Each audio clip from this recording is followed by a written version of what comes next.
One more win. That's all it takes for Bayern Munich to win the Bundesliga and return the Meisterschale back to Munich after beating Mainz 3-0 today. Chelsea also won. Awesome win for Chelsea, 1-0. Welcome back to the Always Bayern Chelsea show, everybody. Saturday, April 26th, as we record this, fresh off of two hot, spicy victories for Bayern Munich and Chelsea. Jim, how the heck are you? Yeah, I'm brilliant. Two awesome victories today. Rare that we get back-to-back matches on the same morning.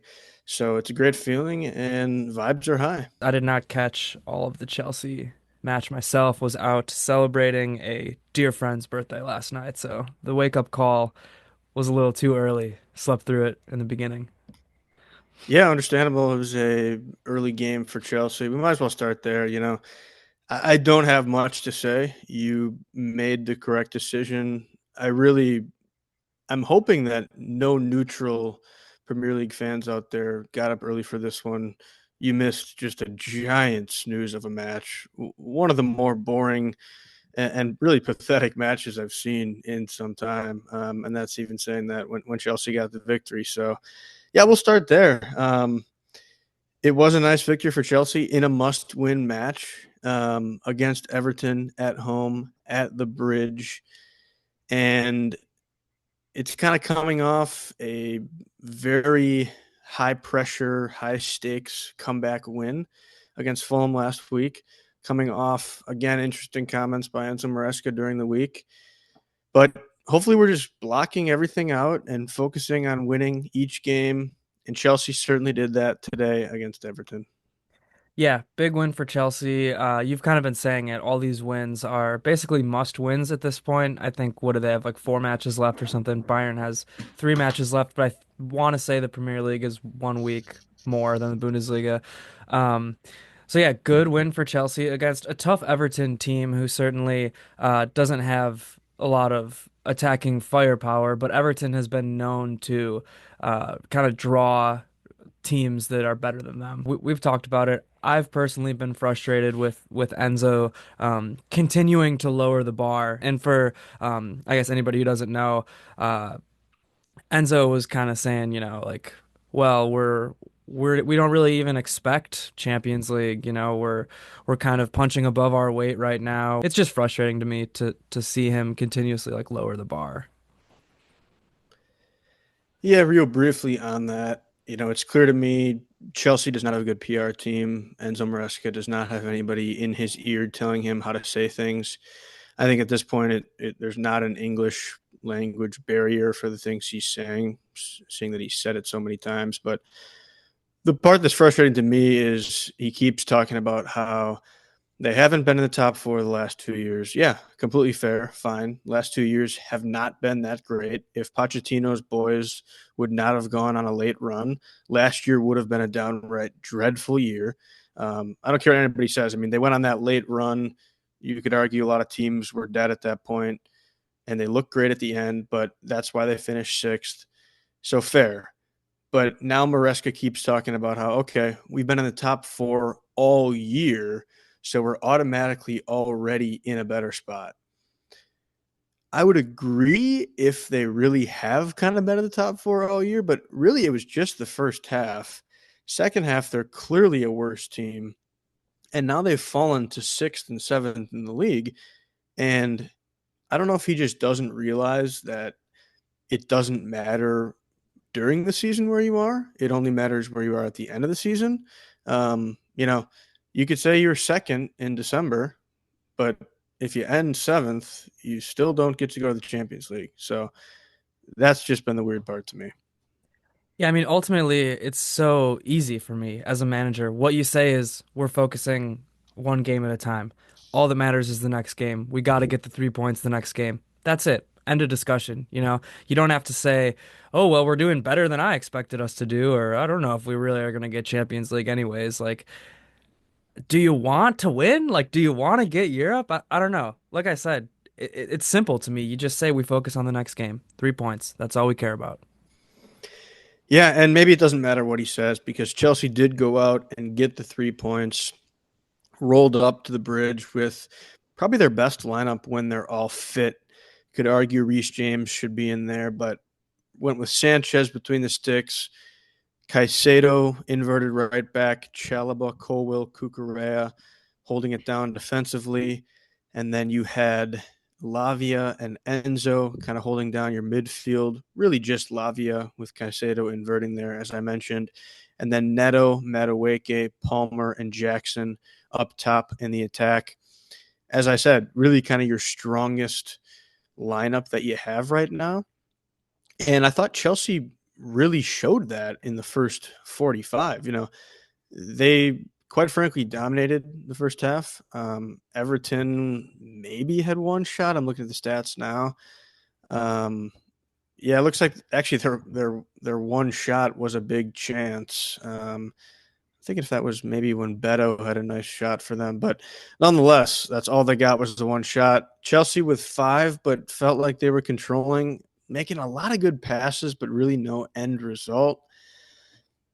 I'm trying to think even if there was any moment that Chelsea had. I think Noni had a pretty good shot cutting in with his right foot, actually. And then Pickford made a nice save. Ended up doing that in the second half as well.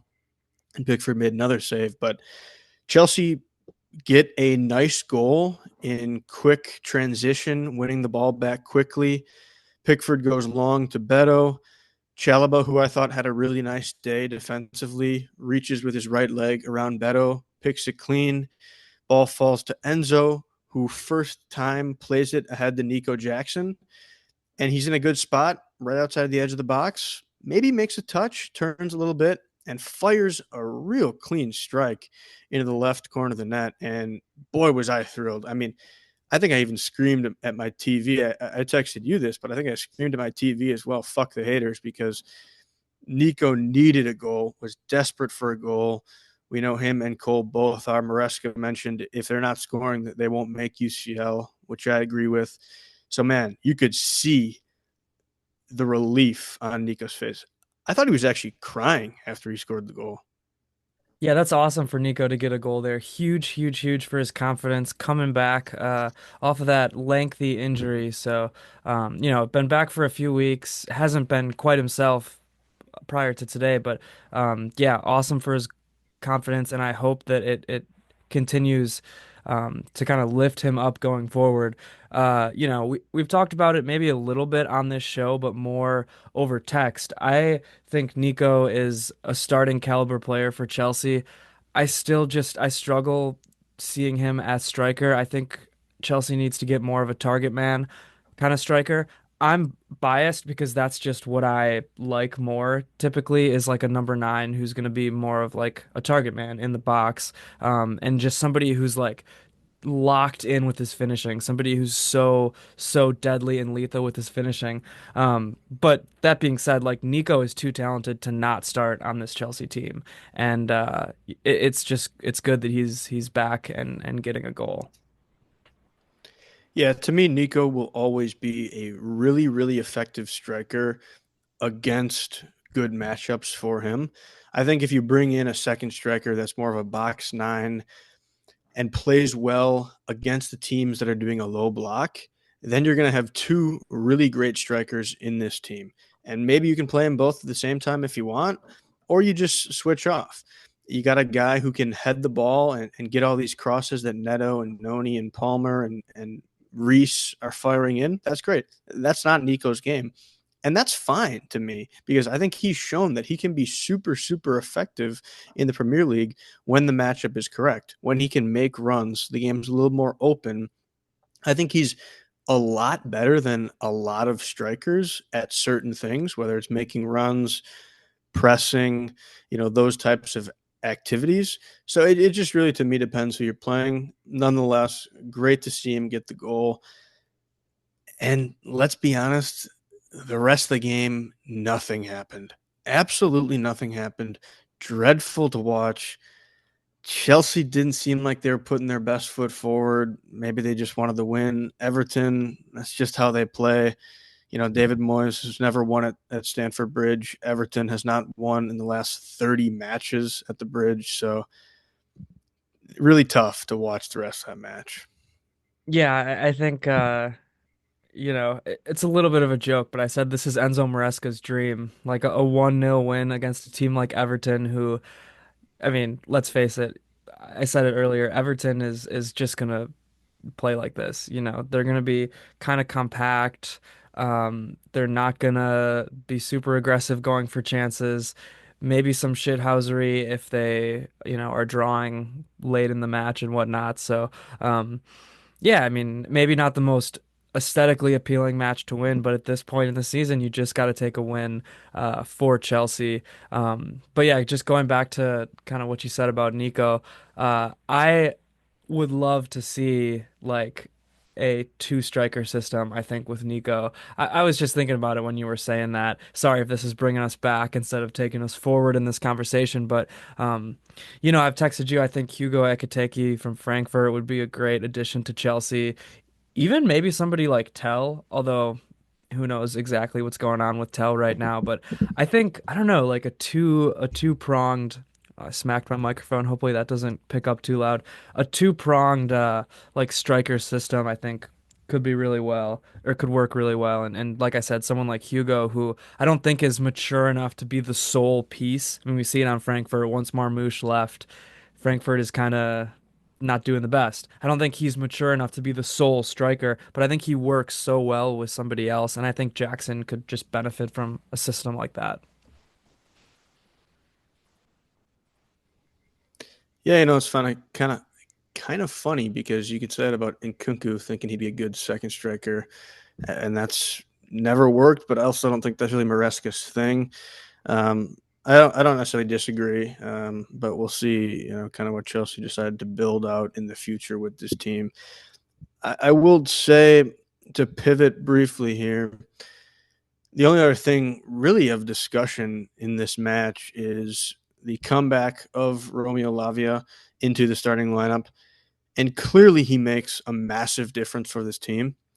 I think he's Chelsea's best midfielder when he's 100% in terms of moving the ball forward. Caicedo, clearly the best CDM in the Premier League in that type of role, what he can do today as an inverted right back. But Lavia, when he can get the ball at his feet and pull the strings, makes this Chelsea team completely different. That's the reason they dominated the first half. He played, I think, 65 minutes. And it's really going to be key if he can be healthy next year. I think it could make all the difference in the world.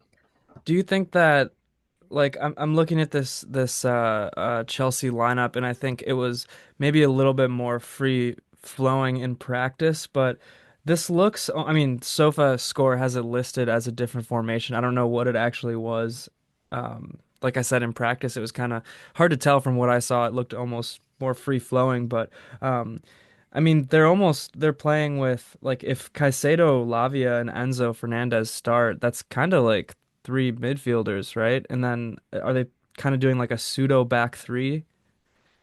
Yeah, that's how Sofa has it, and it's kind of correct. Depends how you put it. I think Maresca would probably tell you it's a back four, but since Caicedo is inverting into the midfield, he adds into that loaded midfield. I noticed they kind of put Neto and Madueke in that wing back. It is kind of how it's set up at times because they're the direct outlets to Chalaba and Cucurella. So it kind of is that way at times. Palmer and Fernandez do get up that high as well, but they also both go deep Drop at the same back. Yeah, time. yeah. So they really just have the freedom to take, if you picture where they are on SofaScore, and then draw a direct vertical line for them, they can just go anywhere in that line. And even Nico was dropping deep quite a bit to get the ball directly from Colwell and Chalaba. So I don't know if it really matters how it's presented. It's, like you said, pretty free flowing. Yeah, I mean that like and even having Neto and Noni like where they are, and you have somebody like Mark who's so influential in the attack.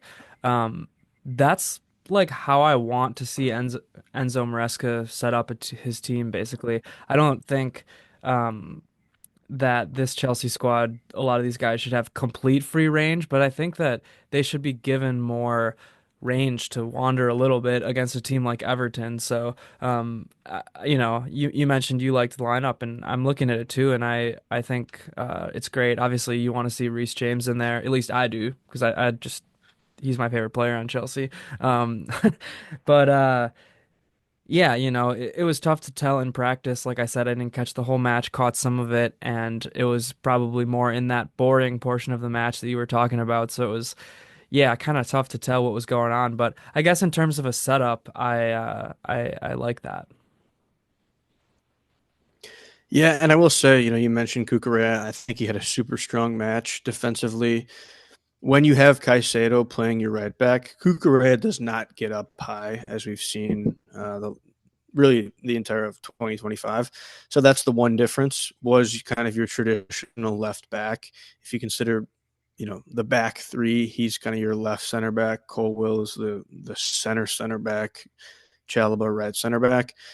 So that's your one difference from what we've normally seen. To me, that's fine. I think some matches Cucurella can do that. Ideally, Caicedo wouldn't be probably used as much as he has been, or maybe you're using Reece James. I'm fine not using Reece James. He came in for Lavia. To me, he has not been sharp. So much as I love the guy, when he's not sharp, yeah, I'd rather play Caicedo at right back. If it's a choice between Caicedo, Lavia, and Enzo, with Caicedo at right back, or Caicedo, Enzo, James with James at right back, I'm choosing the ECL midfield trio. Yeah, I mean, we've talked about it, but I just don't see James the way that Enzo does. I see James as a right back. I don't see him as a midfielder. So, and I get it, like the right backs are inverting into the midfield a lot in this system. So, uh, yeah, it is what it is. But that's just how I see James, and I know that Enzo doesn't because he's said it a million times that he sees him as a midfielder. Yeah, no, I definitely agree, and a bit unfortunate there. FA Cup going on right now. Crystal Palace just took the lead over Villa. For those that have interest out there. There you go. What I was gonna say is for Chelsea's remaining Premier League games, I predicted they beat Everton, then lose to Liverpool, then lose to Newcastle, then beat United, and I think I predicted a draw against Forest. Man, if only I could have actually remembered what I texted you, that would have been a cleaner delivery, but you'll have to, I guess, believe me. Yeah, and any Chelsea fans listening, or mathematicians out there, you'll know that would leave Chelsea nowhere near UCL. Um, you basically can drop points in, I think, one match, maybe two if you're lucky, depending on how other teams do. Two losses and a draw would be an absolutely dreadful finish. Easily could see it happening. I don't think they're going to drop all the points in both of the Newcastle and Liverpool matches. Liverpool most likely will be winning the league this weekend. I think they must play tomorrow against Tottenham. They just need a draw to win the league. So, hopefully they're celebrating and drinking and all those things all week long. It is at the Bridge. I do think Chelsea are going to get at least a draw there. They played Liverpool really well earlier in the year. I just think they do well against teams like that at times. And then the rest, yeah, I don't know if I have a prediction yet. It kind of has to be game by game for me to see how Chelsea are playing. It's obviously game by game, but you got to be happy with the win today. That's the main thing. Definitely happy, and hopefully can ride the momentum into Sweden this week in the UECL semifinal, and then back at the Bridge next Sunday. Back at the Bridge, great place to be. Do you want to transition into Bayern Munich? Yeah, let's do it. All right, well, Bayern got their 3-0 win over Mainz 0-5 today. That is 0-5 for those of you who do not are not as far in Duolingo as I am on your German lessons.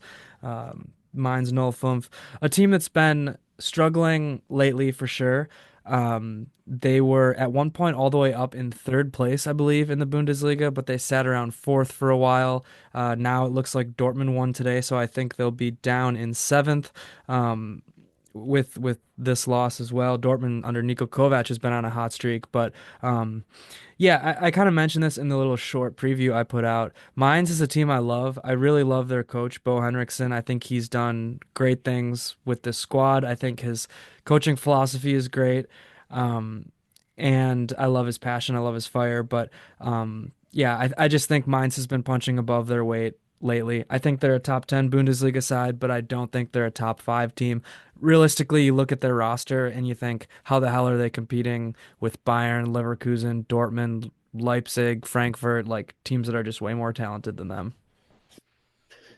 Yeah, I'd largely agree. I mean, I can't say I've seen a lot of them, but just know the strength of a lot of those other teams that are up at the top there. And seems like they were kind of saying Mines lately has struggled as well, which must be kind of tough when you think you're competing all year and then things kind of fall apart toward the end. So, but good for them that they've been able to stick it out and fight for those potential European spots.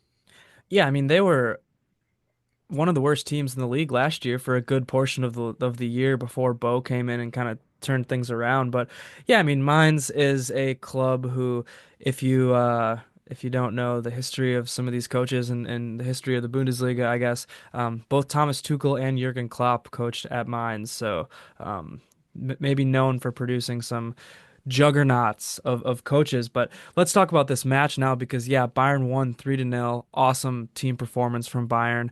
A couple of moments in the match where they weren't looking so hot, but that was really it. And you were never thinking that they were going to lose this one. So great performance for them. And again, this means Bayern is one win away. Leverkusen beat Augsburg today 2-0. So now Bayern just has to win next week, and mathematically the title will be theirs. Yeah, I mean, it's a great thing for Bayern. Great day to be a Bayern fan, knowing that you're one step closer. You know, some of us have been kind of loosely saying the league has been wrapped up here, as we like to do, calling it well ahead of time. But when you inch closer, it's always a great thing. It's the same with the Premier League.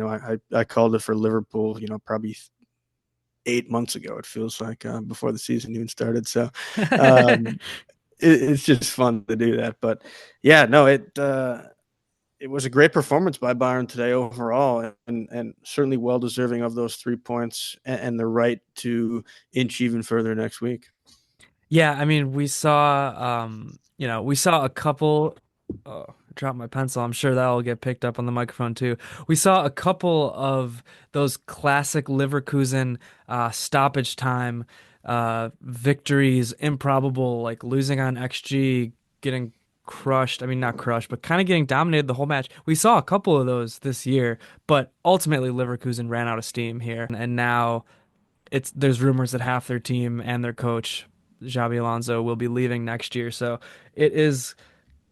I guess they're kind of coming back down to earth, to just say it like that.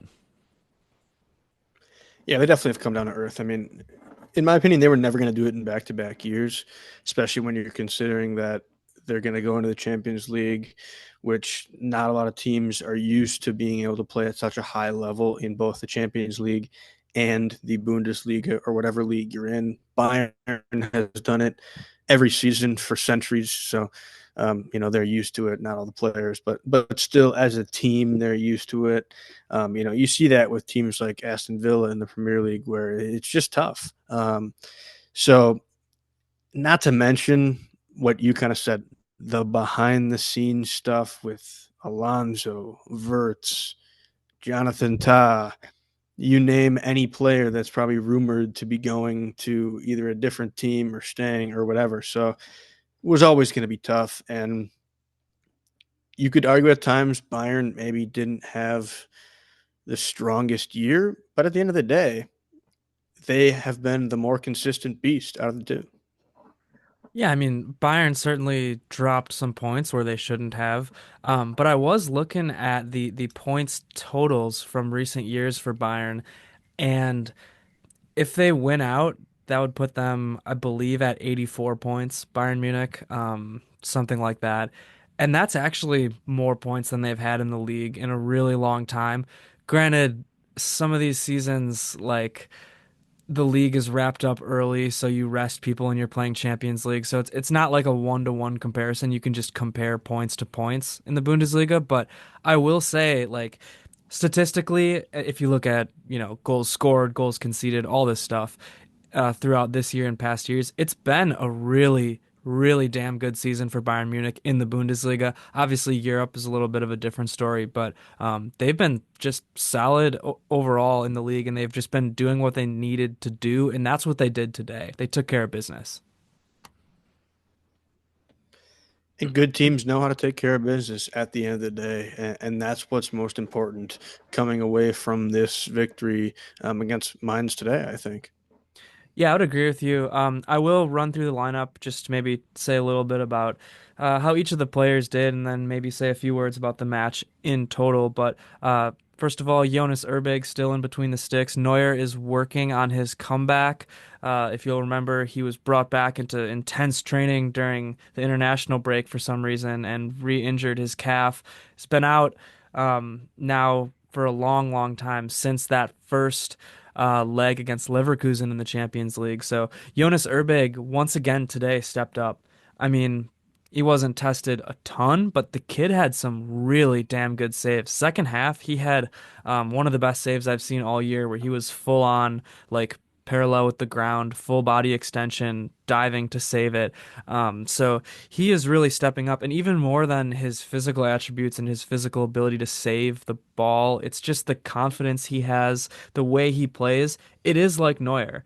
And I've been saying this week after week. I'm not ready to anoint anybody the next heir to Neuer's throne, but I'm getting close to anointing Erbig because he has really, really surprised me, at least, with how confident he looks playing on the ball.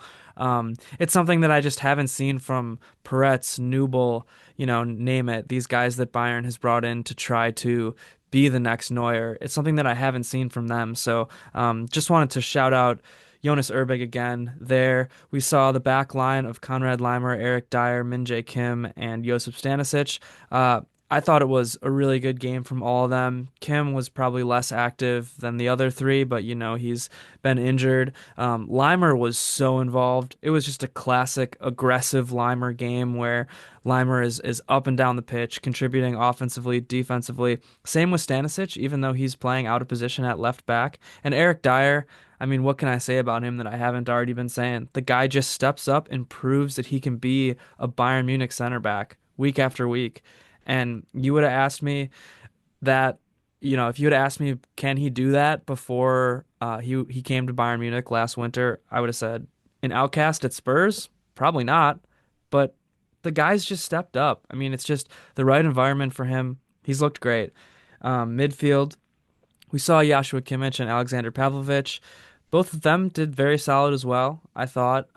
Just solid games from both of them, controlling the pace of the match. It's good to see Pavlovich again just getting worked back from injury. Um, there, and then we saw a attacking setup of Michael Olise on the right, technically Serge Gnabry in the middle, Leroy Sané on the left, and Harry Kane up top.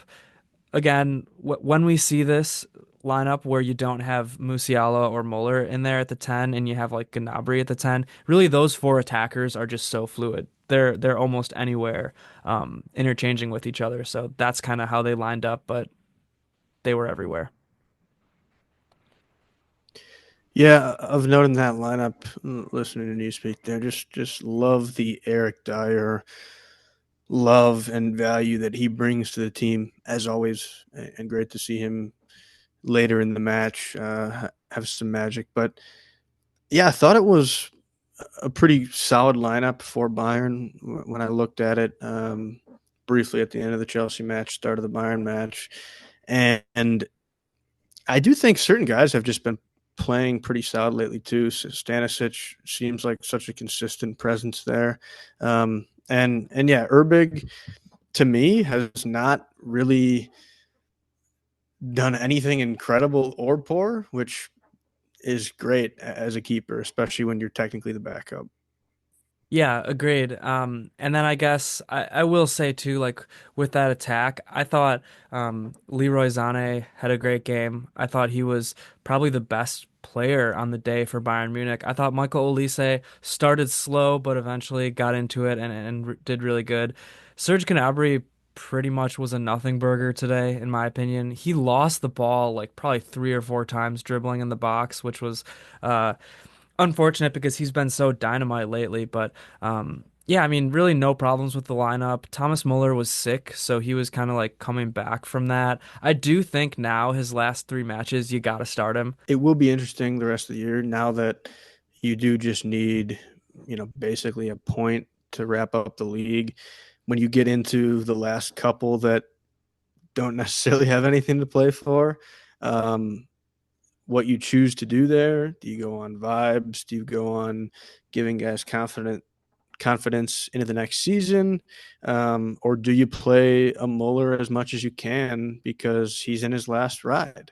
Definitely that last part for Muller, but for the rest, it will be interesting. I think Elise still again has been your most consistent guy outside of Kane and Musiala, who clearly is injured, but those are the two, Elise and Kane, and then besides that, it's really maybe just a time to lock in on who you want for the future. Yeah, and there's also the question of do you play Coman or like Boué or even Gnabry to try to or Goretzka to try to inflate their value and then sell them in the summer. I mean, that's always like something in the back of your mind. But yeah, before we get too far ahead, I just wanted to say I think the match started out. Bayern was kind of sloppy for the first 10, 15, maybe even 20 minutes. Um, and Mainz was pressing very well. Mines kind of has this solid shape in the back, but then their top couple guys, like led by Burkhart, and then depending on whoever else they throw up at wing, kind of lead the press like these three top guys usually.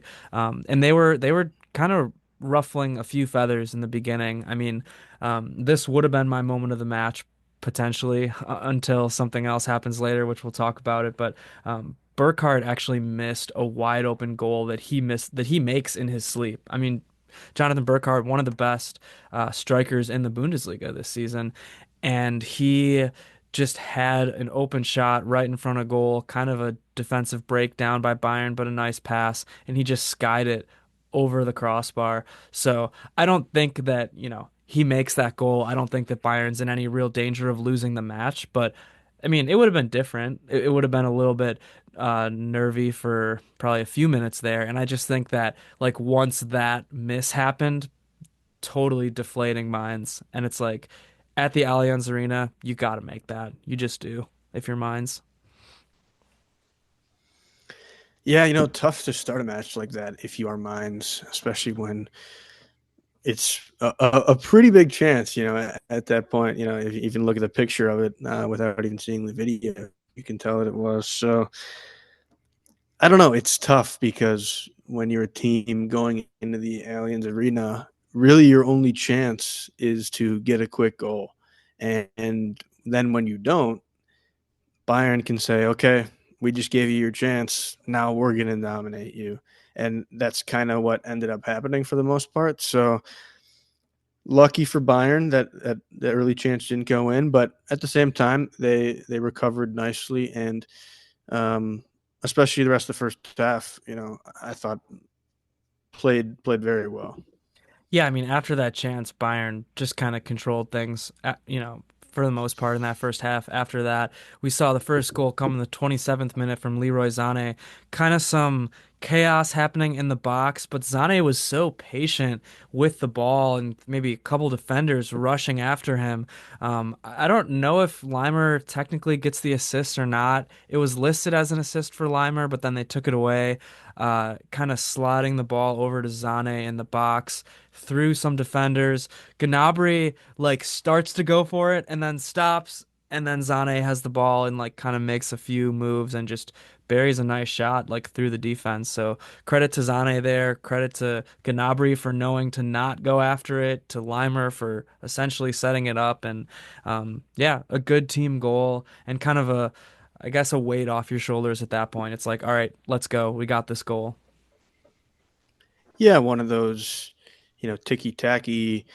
Um, not to almost do the chant at the beer hall there, but um, kind of interesting goals in the box there, but good awareness by Leroy Sané. Yeah, so Sane's goal opened things up, and then the 40th minute, Michael Olise made things 2-0 with a good goal. A classic Olise goal, really, cutting in with his left foot and just banging in a shot that was pretty much impossible to save.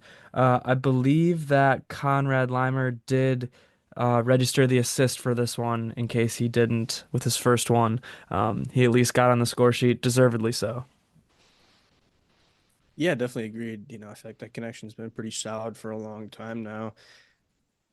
And I was joking to you, does the defender not realize Elise is lefty? Because nice goal, obviously, puts it in a tight corner, but you just can't give Michael Elise that much space. And it maybe doesn't look like a lot of space, but anytime you can get a shot off, it's not blocked by a defender, it's too much space. So well done by Michael there.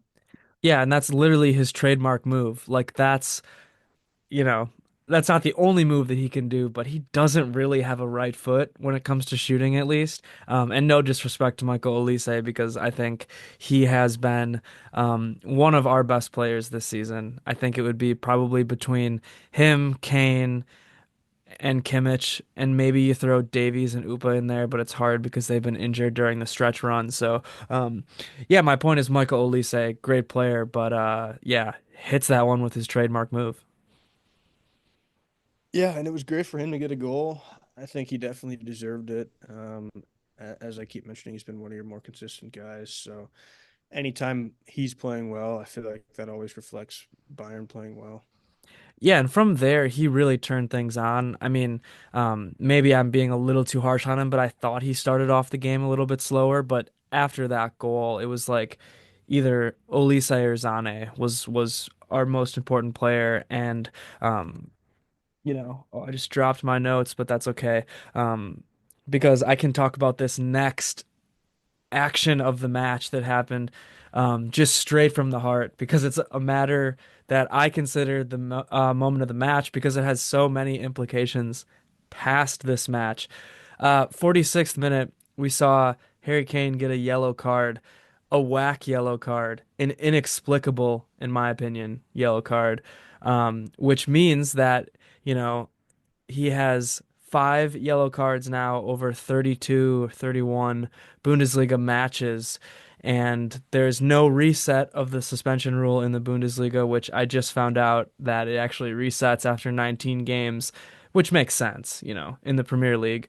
So that's a long-winded way of saying that Kane will not be able to play next week during the match that Bayern Munich will potentially win the trophy, which is just classic for Kane. Yeah, certainly unfortunate. I'm not going to comment too much on the yellow.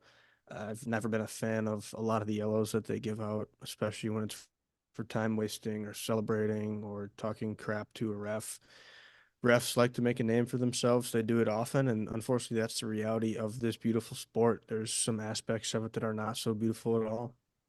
Yeah, and I'll give you a rundown on how it happened too, and you can, you as the listener, or I guess you as the co-host can talk about it if you want. But here's what happened basically. Kane and I think it was Burkhart, but it was actually maybe not. It was a different Mainz player, kind of run into each other.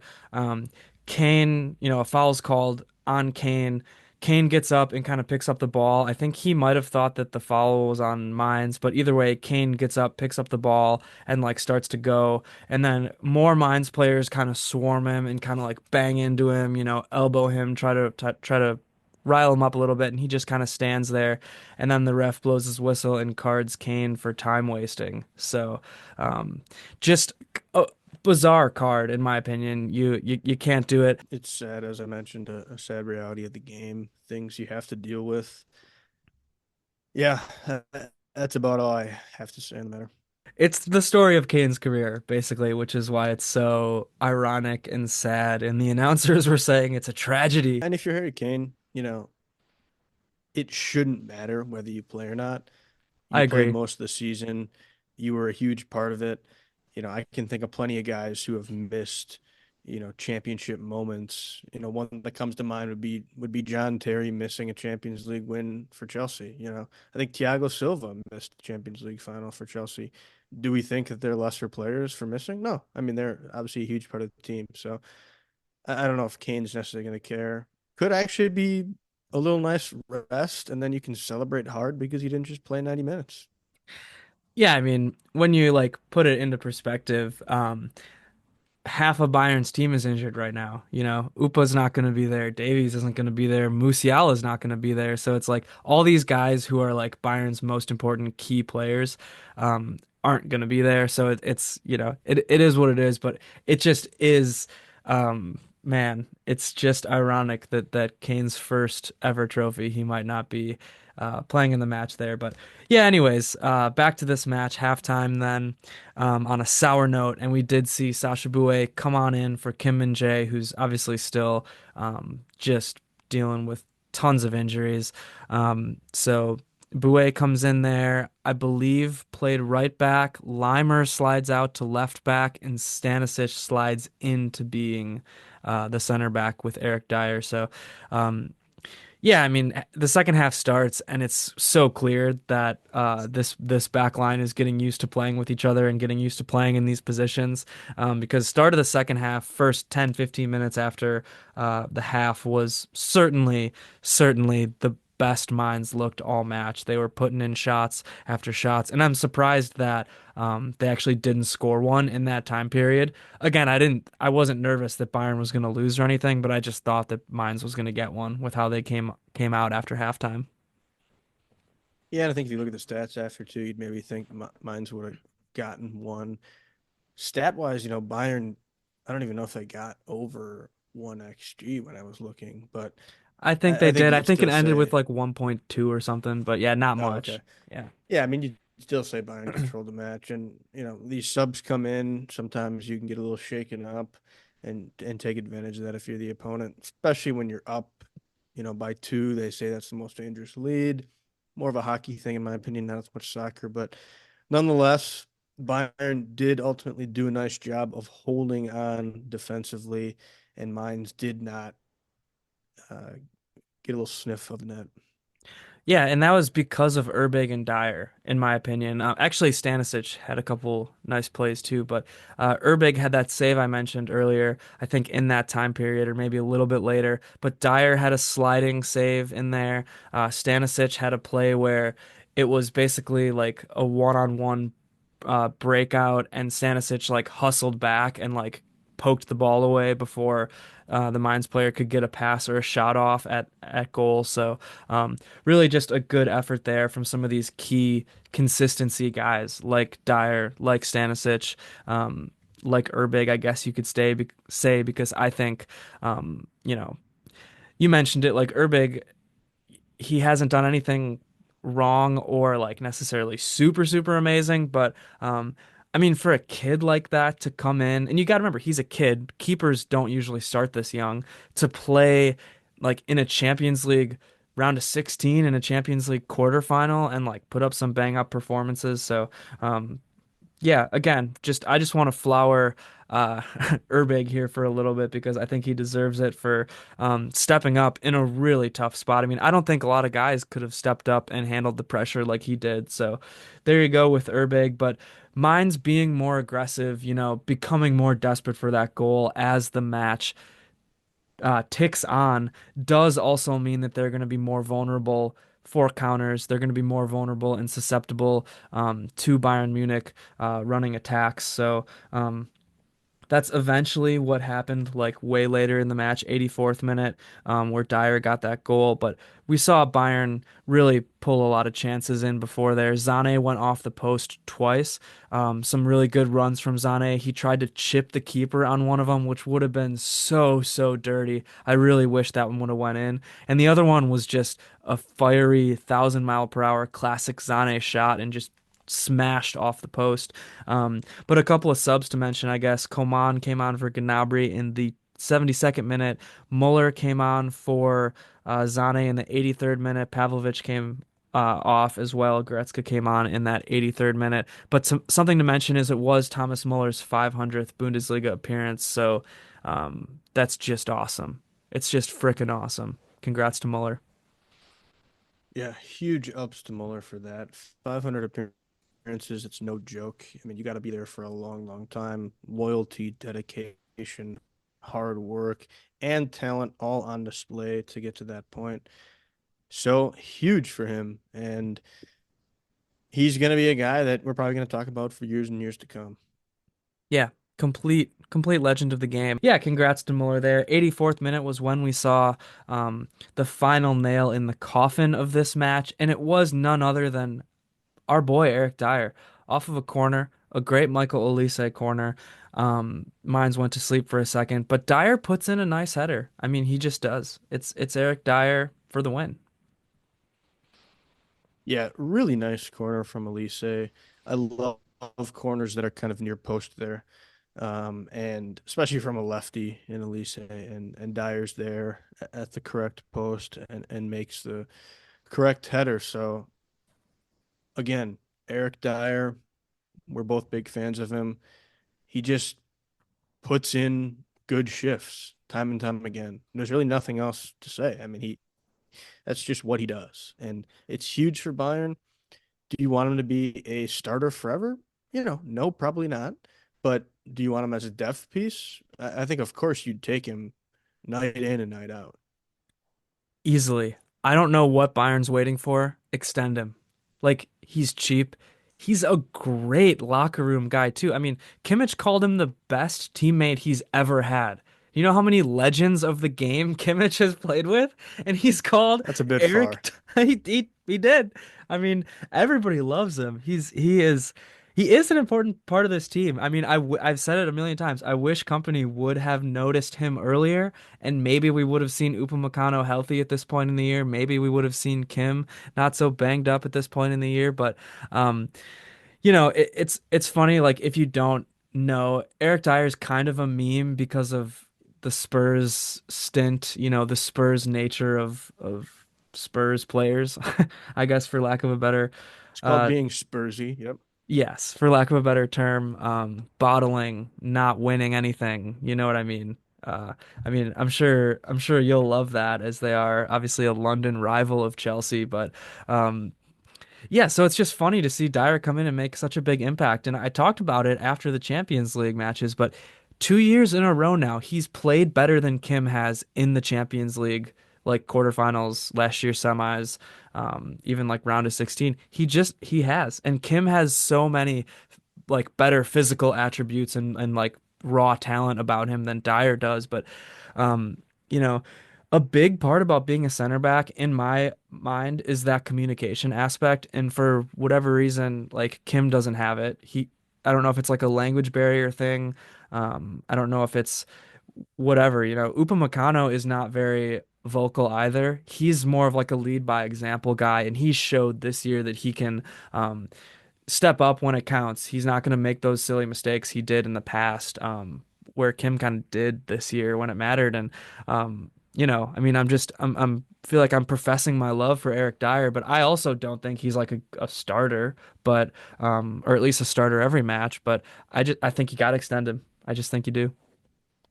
Yeah, the key thing is for this season is Dyer has two Achilles where Kim does not. So Hey, that's fair enough. And he has no loose bodies in his knee like Upamecano does, which I still don't know what that injury means. I don't understand that at all. That was the medical diagnosis that Bayern reported for Upamecano's knee surgery.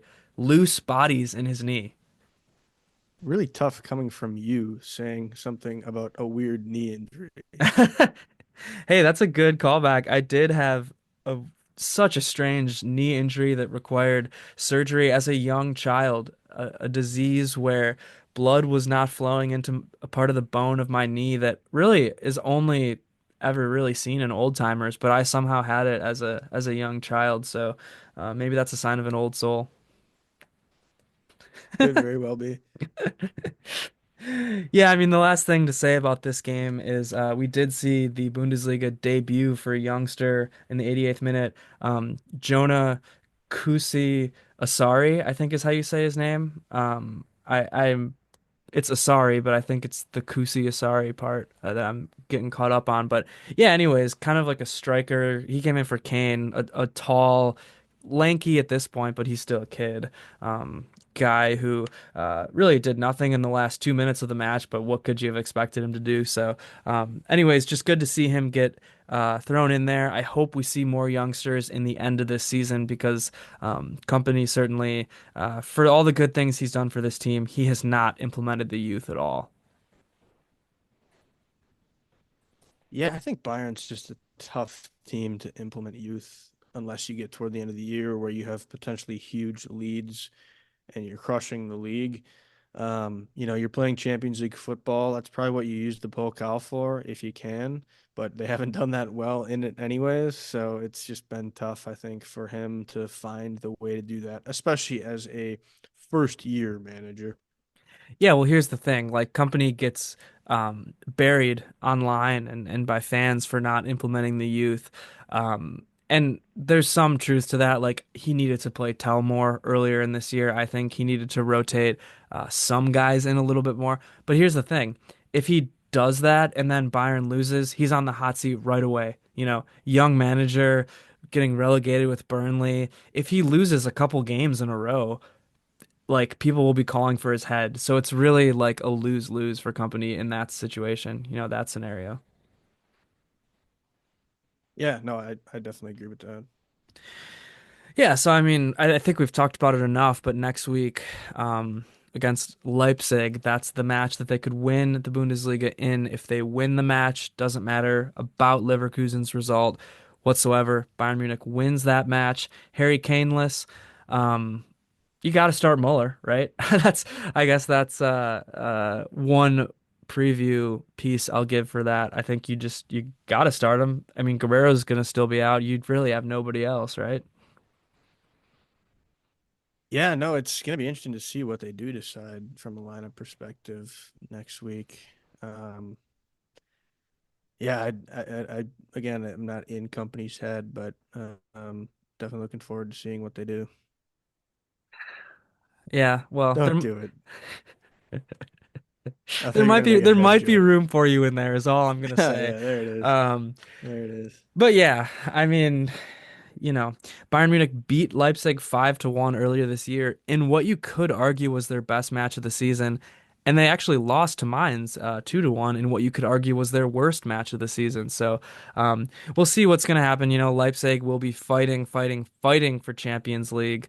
Um, and anything can happen. I hope we win the league. I hope there will be beer showers in Leipzig, that disgusting Red Bull organization. It'd be nice to win it there in their faces. Agreed. Would be awesome for Bayern to do that. Yeah, so I think that's about it for me in terms of Bayern Munich talking points. Do you have anything else to add about Chelsea or the world at this point? Not about Chelsea. Couple things to note. Um, Crystal Palace up 2-0 actually against Villa, FA Cup semifinal. Interesting to watch just because if a team wins the FA Cup that is not in UCL contention, that will be another Premier League team added to the Champions League, but will not affect the top five race. It'll just be an additional team. So you don't have to stress if you're a Chelsea fan thinking about, oh, would it be top four then? Still would be top five. So we could have six teams potentially from the Premier League getting into Champions League next year. Actually, that's true but false the way I said it.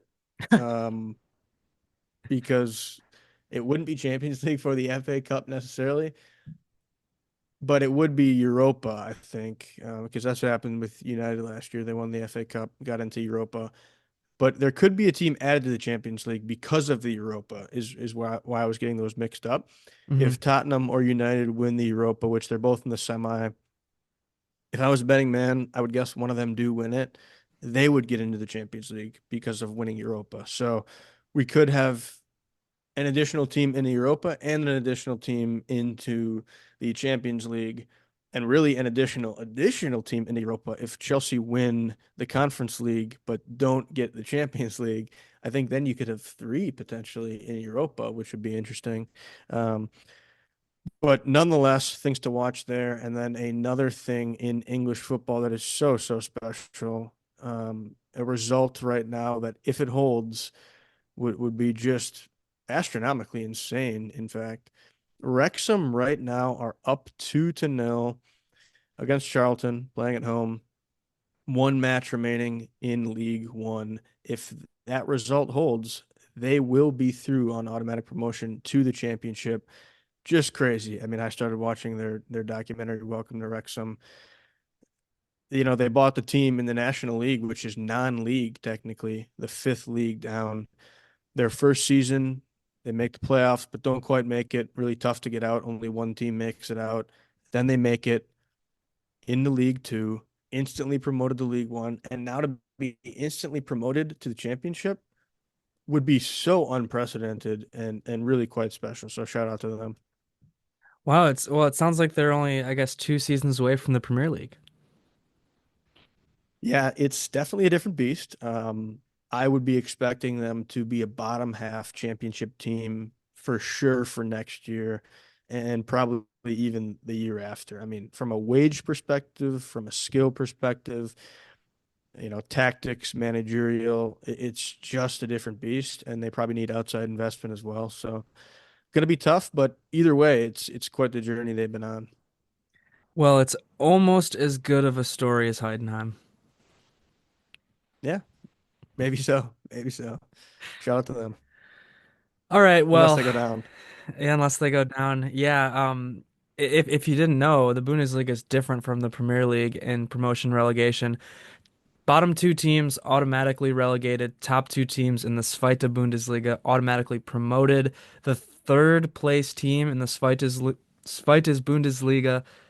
Bundesliga plays a one of the most intense matches imaginable, a relegation promotion playoff against the 16th place team in the Bundesliga. So that those matches are always so freaking cool and so insane.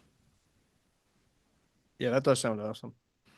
Yeah, so there you go. I will, I think, send us off on that one. Be sure to subscribe to the YouTube channel, always Bayern Chelsea, and be sure to stay tuned because we'll do some sort of celebration if Bayern wins the Bundesliga, and maybe we all can an ice cold uh, beverage, beer. I don't think I get Love it. demonetized for saying that, but I'll say it.